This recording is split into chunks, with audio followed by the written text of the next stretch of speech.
Welcome all of you.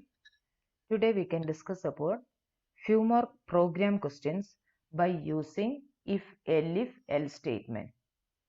See the first question. Write a program to input two numbers and check the square root of the first number is divisible by the second number. So that WAP means write a program. Its short form is written as WAP. So here in this question, you have to input two numbers. You have to input two numbers and check the square root of the first number is divisible by the second number. I'll try out that program in Python. See, the question is this one. Square root of the first number is divisible. I'll write the comment statement first. Square root of the first number divisible by second number. Divisible by second number. Yes, that is a question. Now, I am going to input. Here you have to input two numbers. You have to find out how many inputs are there. In this question, there are two inputs are there. I am going to input two numbers. A equal to int input enter first number. Enter first number. See then you accept the first number. Same way you have to accept the second number also. I am going to accept the second number. Now second number I am going to store inside the variable b. Enter the second number. So both the input you accepted and stored inside the variable a and b. Next step, you have to find the square root of the first number. Already we studied that how to find out the square root. To find out the square root, you have to find the exponent operation, exponent with 0.5. So I am going to find the square root of a. So I can find the square root of a as a exponent 0.5. And the result I am going to store inside the variable c. C equal to a double star 0.5. That will calculate the square root of a. And I have to divide the square root with the second number. So d equal to square root is stored inside the variable c, and you have to divide it with b, and you have to take its remainder. Remainder will be extracted by using the operator percentage sign it b. So now the remainder is there in the variable d. Remainder is used to check whether it is divisible or not. If it is divisible, then the remainder will be 0. If the remainder is not 0, then it is not divisible. So I am going to check if d equal to 0. That means the remainder is 0. If the remainder is 0, I can say print it is divisible. It is divisible. Otherwise, I can say, otherwise means you can use the statement else. Else end with a colon. Don't forget about this index. And else I can write print it is not divisible. It is not divisible. It is not divisible. So that is all about that question. See the calculation. This is finding out the square root, and the square root is divided with the second number.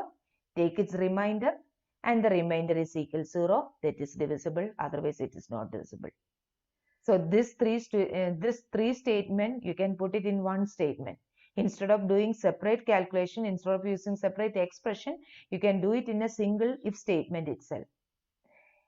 I'll do that one this way. Here, instead of writing these two statements, I can write it this way. First, I am going to find out the square root. So square root is, when I write this way, you'll get the square root. And I have to divide it with b and take its remainder. Remainder can be extracted by using the percentage sign and divide it with b. And that extracted value, I have to check it 0. See, this is the simple sentence. This is the way you can do it. Here exponent has the high precedence. So exponent will be done first. After that, the percentage has a high precedence. So next percentage will be done. So that will be extract the remainder, and you are checking the remainder is 0. So if you want, you can use the bracket also. The exponent part, you can put it inside one bracket and the percentage is inside the another bracket, and you're checking the third condition. So instead of without the bracket also will work, because exponent has a high precedence. Next the precedence is for the remainder operator, and after that only the relational operator has the precedence. So run this program, you can see the output. So that is all about that program. Now we can see the next question. Second question is similar to the first one itself. Enter two numbers, check whether the first number is fully divisible by second number. It's a simple question that you can do it by yourself. I'm not trying out that one here. And see the third question. Program to input a year in 4-digit format and check it is a leap year or not. Input a year in 4-digit format, and after that you have to check it is a leap year or not. So when you enter the year must be a 4-digit format. You have to enter it as 2020, 1900 or 1998, like that 4-digit format you have to give it there. So, and the condition, how will you check whether the year is a divisible year, is a leap year or not? So the condition is written over here. If the given year is divisible by 400, then it is a leap year. Given year is divisible by 400, then it is leap year. If it is divisible by 4 and not divisible by 100, then it is also a leap year. All other case, it is not a leap year. First condition, it is must be divisible by 400. Then it will be leap year. Second case, it must be divisible by divisible by 4 and not divisible by 100. Then it is also a leap year. So that also I'll try out here. I'm going to use the same Python file. Instead of this one, I'll change the comment statement. Comment statement is this one. Checking leap year. Leap year checking. See, comment statement. First, what is the first step? You have to enter a year. Instead of using this Y, I can use it year. Enter a year in 4-digit format. Enter a year in 4-digit format.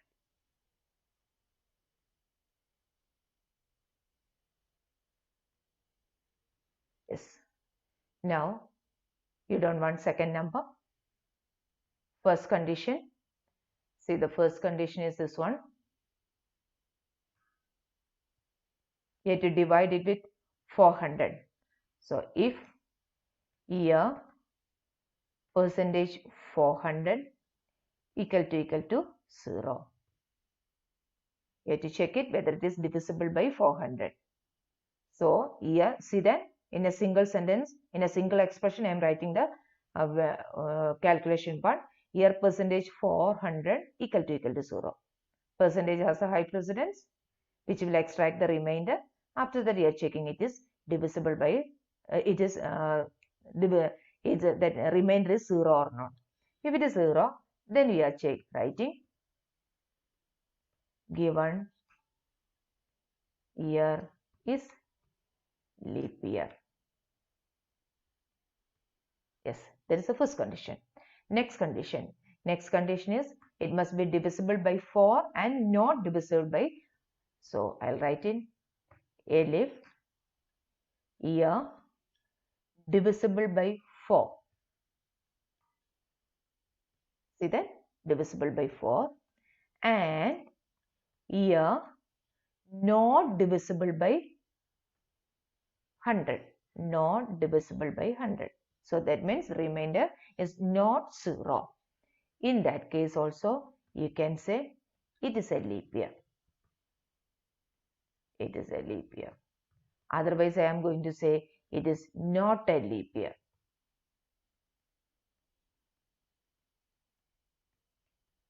It is not a leap year. So that is all about that question. See this coding. Go through the program once again. Just run this program and see the output. I'll run the program here. You have to try out all this program in your system. Here I am going to enter 1700. It is not a leap year. Next I am going to give another year, 1600, which is divisible by 400. So it is a leap year. Next I'll give 2020. It is 2020. It's a leap year. So I think all of you understood the logic behind how to check the given year is a leap year. Now see the next question. Next question is an output question. You have to find the output of this cone. Value of x is given as 80. First condition, 80 greater than 60. Condition true. So the condition true means it will come and execute the next statement that is coming under this if. 80 greater than 25. Again condition true. So the first output that is displaying is good. And this is a separate if statement. It is not a if statement. It is another separate if statement. So normally this condition also will be evaluated. 80 greater than 90. Condition false. Condition false means it will go and check the elif or else statement. The next one is elif statement. So it will check this condition. 80 greater than 40. Again condition true. So you will get the output best over here. You will get the output best.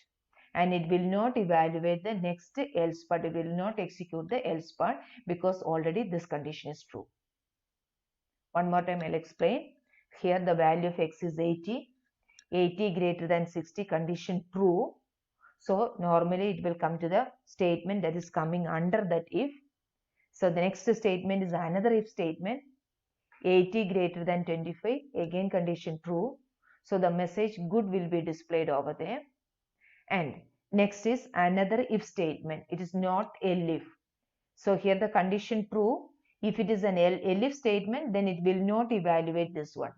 Here it is a separate if statement. So this will be evaluated. 80 greater than 90. There the condition false. So normally it will come and execute the next elif. So the next elif is 80 greater than 40. There the condition true. So the message best will be displayed. That means you will get the output good, and on the next line the best will be displayed. In two different lines, first line good and second line best will be displayed. So that is all about this topic. Now we can study the next topic in next class. Okay. Thank you, children.